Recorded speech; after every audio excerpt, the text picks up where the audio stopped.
L'amour, déconstruire pour construire. L'amour avant lui, l'amour après lui. Quand je parle de l'autre, c'est pour marquer la transition, le changement conséquent d'un avant et d'un après. Tout ce qui était conditionné derrière l'amour, avant l'éveil, son propre éveil de l'illusion, des voiles, des croyances, des projections, des désirs, des besoins, des attentes, mais de ce que l'on a vu, aperçu, entendu, appris, de l'histoire qu'on s'est racontée et de ce que l'on cherchait avant, en toute innocence, avant de savoir et réaliser ce que cette rencontre allait soulever en nous. Je parle en mon nom, de mon avis, ressenti, perception, vécu, prise de conscience et éveil. C'est un angle de vue comme un autre, sans doute différent ou pas, curieuse de savoir pour vous votre vision de l'amour avant puis après. D'ailleurs, je me réjouis de lire vos commentaires à ce sujet. Enfant, je m'étais construite un rêve, une bulle, d'un mari, conjoint, homme, qui me sauverait, soutiendrait, porterait, qu'il serait là, comme ce parfait prince, chevalier, et quand il serait là, je serais heureuse, et ma vie pourrait commencer vraiment, comme l'attente d'un messie, un bijou, un joyau. Génération bercée de séries, dessins animés et films, à l'eau de rose, d'histoires bancales, quand on est solitaire. Puis la magie, la féerie en couple. De même la folie, la passion, les gros hauts et gros bas, les prises de distance, chacun de son côté, la prise de conscience. C'est l'homme de ma vie. Le mariage, la maison, la vie heureuse, les projets, les mêmes rêves, les mêmes désirs, tout pareil. Autant te dire que c'était la recherche d'un Graal, d'un trésor introuvable, la recherche d'une illusion, d'un truc parfait en vain. À chaque relation, adolescente, j'étais plutôt pirate que princesse. Dès que quelque chose n'allait pas, que j'entendais des autres, que mon copain voulait rompre, je prenais les devants pour ne pas me retrouver dans le rôle de la pauvre, de la triste, de la mal-aimée. J'étais fermée, en protection, détachée. Je n'aimais ni qu'on me colle, ni les gestes de tendresse, ni les cucules à praline. Je repoussais ce rôle de princesse. Je n'avais besoin de personne. J'étais indépendante. J'avais aucun ressenti. Et surtout, ne pas montrer la tristesse, la déception. Je dirigeais les garçons, imparfaits.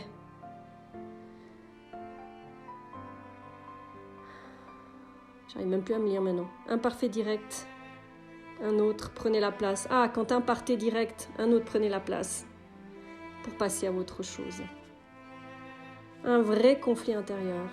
D'un rêve de prince qui viendrait me donner une vie de rêve. Puis entre 18 et 26, longue relation sérieuse, plutôt d'adolescente. Je suis passée à autre chose, bien que celui-là voulait se marier et fonder une famille avec moi.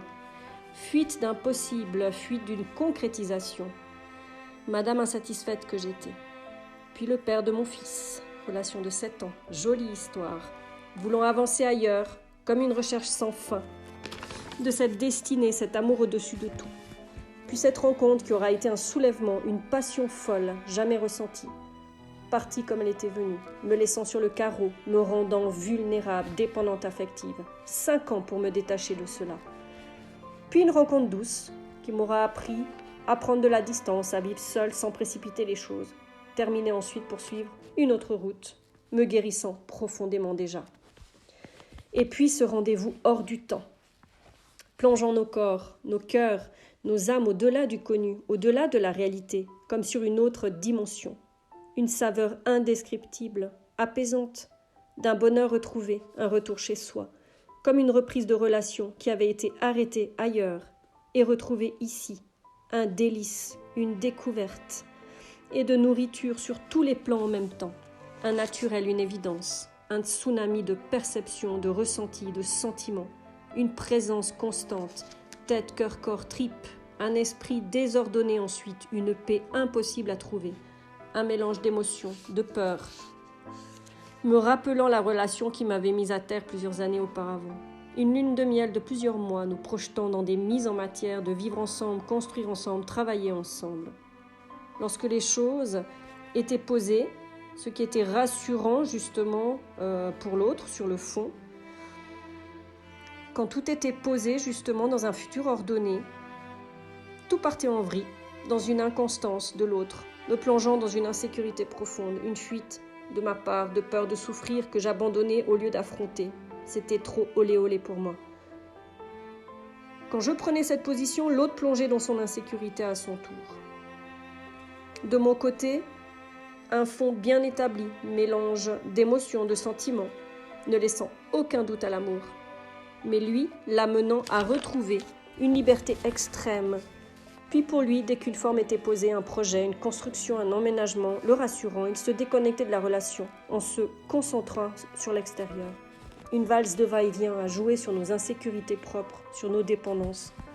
Tantôt l'un avec la forme, tantôt avec le fond, sans réussir à trouver l'équilibre de mettre une forme autour du fond pour stabiliser le tout. Séparation oblige pour stopper ce cercle infernal et retrouver une sécurité, et une illusion de sécurité bien sûr. Normal, ma vision de l'amour était toute désordonnée, sans structure pour ma part, montrant bien ces compartiments bien séparés. De comment je m'étais construite, cette fleur bleue, rêveuse, amoureuse de la vie, et en même temps cette personne pouvant envoyer valser pour une série d'incompréhensions, d'inconstances, de oui-non, donnant l'insécurité à ma base bancale. Déjà en conflit du oui-non, cette peur d'aimer, de m'ouvrir au monde, mais cette soif de trouver le bon. Dès que quelque chose ne fonctionnait pas dans le sens de mon illusion parfaite, du couple tel et tel me poussait à rejeter, pensant m'être trompée et que forcément quelqu'un d'autre m'attendait ailleurs. Ce schéma répétitif, depuis toujours. La croyance, tu es gentil, tu es comme je veux, je t'aime. Et tu es méchant, je te rejette, je ne t'aime plus. Mais en même temps,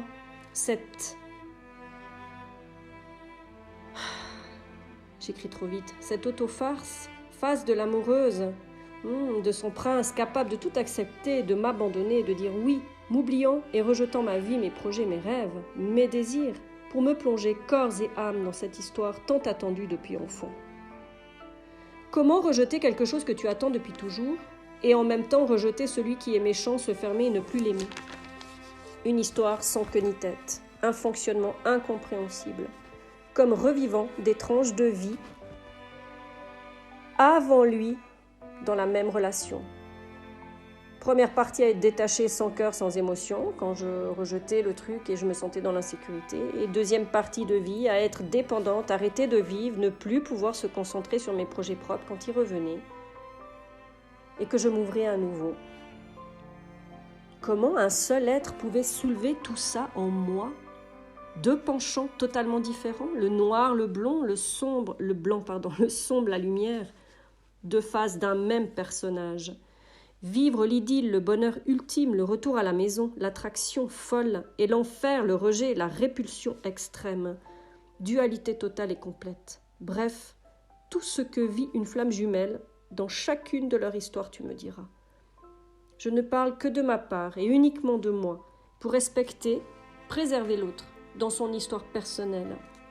Mais je dirais juste, pour expliquer le fond et la forme, que cet autre, dès qu'un acte était posé, un projet, un achat, un emménagement, c'était comme si dans la forme, l'accomplissement, la maison, le mariage, l'enfant, le boulot, la voiture, l'animal, tu sais le cliché d'un homme accompli, la part du job, du contrat a été faite, les cases ont été cochées comme actées et l'assurance était au rendez-vous. L'assurance, se sentir rassuré. Du coup, quand l'assurance était là, le fond partait en vrille, les peurs arrivaient, parce que ça faisait trop d'engagement. Les conditions remplies en surface, en superficialité, mais le fond n'y était pas, l'investissement, l'engagement dans les ressentis, les sentiments, le cœur, l'âme, tout cela était concentré sur l'extérieur du couple. Et chez moi, c'était l'inverse. Le fond était bon, bien présent, mais comme si je ne tenais pas mes promesses, mes engagements, à la moindre peur, à la moindre insécurité. Un tandem bien rodé, puisque lorsque les rôles s'inversaient, la fuite était au rendez-vous. À tour de rôle. Dans ma déconstruction depuis, j'ai pu poser des mots sur ces bifonctionnements, le tout ou rien, la non-existence, le déni, la non-présence dans mon corps physique, ma forme, ma structure, cette fuite depuis l'abus vécu dans mon enfance. La peur d'aimer, la perte de foi, la déconnexion avec Dieu, la source, penser ne pas mériter. qu'on m'aime, l'impureté, le manque total de confiance du monde extérieur, cette solitude imposée, cachée derrière des barrières et protections, le syndrome de persécution, la survie, vivre ma vie, mes rêves sous cloche, dans une projection future, hypothétique, à la recherche d'un parfait en tout, créant exigence et contrôle de tout ce qui m'entoure et de la vie tout court, ne laissant place à aucune magie, insatisfaite, imaginant le pire pour tout, m'empêchant de faire le grand saut, m'étouffant moi-même et les autres aussi, les poussant à fuir aussi. Traduit, les repoussant loin de moi sous une forme d'auto-sabotage. Est-ce que je voyais ça? Non. Est-ce que j'en avais conscience? Non plus. J'étais remplie de rage, de colère, une fausse calme, prête à bondir pour me protéger, me laissant n'approcher personne. Illusion totale de deux mondes intérieurs vécus en même temps, en totale dualité. Je me suis réouverte au monde subtil depuis 2010. Étant thérapeute, enseignant du mouvement, spécialiste du corps en plus, le choc de découvrir cette part de moi si bloquée, si fermée, prouvant que c'était bien une infime part de moi qui avait été fermée, puisque tout un pan de lumière était là déjà, travaillant déjà avec ça. Alors oui, cette lumière cachait bien ce sombre si honteux, ce sombre n'ayant jamais été visité jusqu'à cette rencontre. Ma nuit noire a été une mort profonde, un détachement inouï de cette part salie, enfouie, cachée, repliée telle une pestiférée.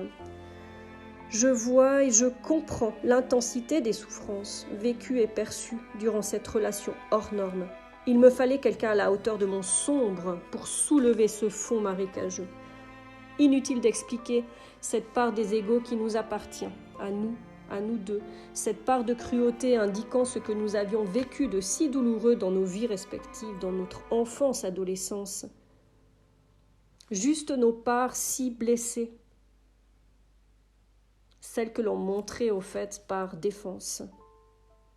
Une chose est certaine, tout ce qui a été soulevé, digéré, compris, libéré a permis à ce que je me retrouve moi, que je me connaisse moi, que je me priorise, que je m'aime et renaisse totalement à cette part fabuleuse, douce, vulnérable, que j'avais mis sous cloche depuis plus de 40 ans. Après cet abus, cette part volée de ma vie, de ma féminité, de mon enfance, créant un espace-temps arrêté de 40 ans, à survivre.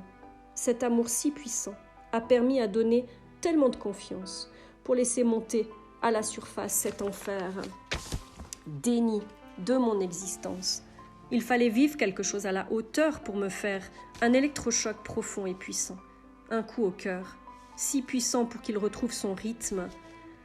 Moi qui n'entendais pas battre mon cœur avant, aujourd'hui je l'entends dans mes oreilles, dans mon corps entier parfois, ce qui est très perturbant. Renaissance, revivre, vivre. Je vis pour moi, aujourd'hui, plus à travers le rythme des autres. D'ailleurs, dans mon travail intérieur, un jour, j'ai vu mon cœur nécrosé, en tout cas une part de mon cœur, quand j'étais petite. Et au fait, je me disais, mais à quoi sert mon cœur? À quoi sert-il au fait finalement? Moi, je l'avais mis complètement de côté. Quand j'ai demandé à quoi ça servait, ça me disait qu'un cœur, au fait, servait à battre le tempo de mes pas de danse sur le chemin de la vie. Et quand on se déconnecte d'une part de soi, c'est comme si ensuite on est déconnecté des battements et du rythme personnel intérieur que l'on peut avoir. Donc on se met dans le rythme de quelqu'un d'autre. T'imagines, tu veux danser une valse, l'autre il a le rock, tu suis, c'est pas ton truc. Il met du gothique, toi tu veux un slow. Ça va pas du tout. Ça donne quelque chose de désordonné, ça donne quelque chose au fait qui ne joue pas. Donc ma tête traduisait tout. J'avais développé un truc au niveau du mental en étant déconnectée du cœur et du ressenti, de tout faire passer par la tête. Ça veut dire que j'observais, je regardais comment c'était fait, j'écoutais, je testais, et en fait j'arrivais à reproduire certaines choses à travers mon mental. Donc c'était une reproduction, on va dire. Et quand j'ai travaillé sur moi, je me voyais observer quelque chose, une sensation, une chaleur monter, mais je ne me voyais pas la vivre. Et en fait, je voyais tout ça, je comprenais, je le voyais bouger, je le voyais la chaleur, enfin c'était un peu particulier. Mais du coup, j'étais pas en train de vivre le truc. Donc toute ma partie basse était coupée. C'était comme si mon mental, au fait, arrivait à reproduire les choses et à donner la traduction ensuite au cœur, au corps, pour la perception des choses. Donc je me voyais observer le ressenti, les sensations dans mes parties basses justement du corps, mais je ne savais pas les vivre concrètement.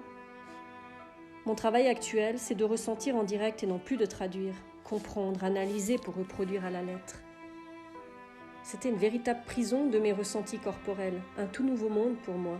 Je t'explique pas ce déni quand il s'est réveillé, moi qui suis enseignant du mouvement, qui peut lire dans tous les corps des gens, dans tous les corps subtils, ressentir dans le corps physique de chacune des personnes, en fait, le moindre blocage, la moindre sensation. De ressentir tous mes corps subtils chez moi. Mais d'avoir découvert au fait que mon corps physique était une prison. D'ailleurs, ça a toujours été depuis petite un corps rigide, avec un grand manque de souplesse, que j'ai gagné au fil des années en libérant aussi cette rigidité dans ma tête. Il y a pu avoir de plus en plus d'ouverture. Et ça, c'est mon travail actuel, qui prend beaucoup de temps dans ma reconstruction personnelle. Ma vision de l'amour aujourd'hui, quelle est-elle ? Avant, j'avais une liste de tous les adjectifs qualités que je cherchais de l'autre. Quelle façon, comment, etc. Mes demandes à l'univers. Aujourd'hui, je veux du calme, de la paix et du respect, après ce tsunami. Et c'est le plus important pour moi. Et c'est ce que je recherche aujourd'hui dans ma vie en priorité. Et c'est la première chose que je regarde quand je côtoie l'extérieur, de garder ce calme intérieur. L'amour est comment ? On se perçoit en soi. L'écoute de ses envies, de ses besoins primaires. L'amour, c'est ça, au fait. Est-ce que je me respecte dans ce que je fais, ce que je dis, ce que je pense ? C'est un alignement recherché, être dans tout ce qui est fait. Suis-je disponible pour donner en dehors, pour écouter, pour partager du temps avec une personne ou non ? C'est ça l'amour, en soi aussi. Plaisir simple, envie simple, ressentir du confort, du bien-être, du calme en soi. Se laisser guider et porter par ce qui se présente. S'engager pleinement face à soi, s'accepter comme on est. Et avec le jour au jour, tout change, tout bouge. La seule sécurité et stabilité qui existe, elle est en soi. Et c'est la plus importante. Et c'est celle-là à conserver.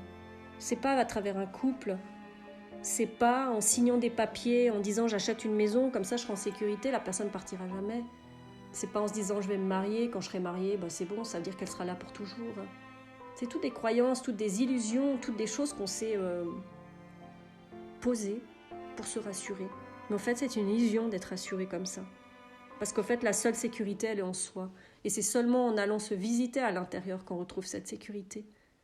Parce que finalement, on voit qu'autour, c'est toute une construction d'illusions. Et c'est la plus importante, cette sécurité, cette stabilité. L'amour avec moi, pour moi et avec les autres, c'est tout ça, avec tous aujourd'hui. Tout ce que je viens de décrire là. Un amour avec quelqu'un d'autre ? Je n'en suis pas là encore. Des nouvelles peurs surgissent aujourd'hui. Est-ce que quelqu'un qui s'est rencontré existe aussi ? Est-ce que quelqu'un qui s'aime autant et se respecte existe aussi ? Il y a cette peur qui survient, cette nouvelle peur, peur de se perdre face à quelqu'un, peur de se perdre dans une relation. Tel est mon chemin actuel et cette déconstruction. J'accueille, je prends mon temps. De toute façon, le temps n'a pas d'importance. Ce qui est important, c'est retrouver cet état d'être et ce bien-être au quotidien. Le temps est à l'intégration maintenant, sans trop se poser de questions. Vivre dans la réalité surtout, réaliser ses envies, laisser l'âme agir. La vie devient une découverte, une aventure. Un couple, pour moi, serait maintenant, tu sais ce style de phrase, viens, comme deux gosses, découvrant la vie ensemble. Mais tu sais quoi ? Avec la conscience et la présence d'un adulte, et que chacun des deux ait cette conscience et cette présence. Comme un adulte éveillé, qui a pris sa place, mais qui a gardé son âme d'enfant. Tu sais, je te parle pas de l'âme d'enfant où dans la vie, au fait, tu fais toutes des choses comme si tu étais encore adolescent.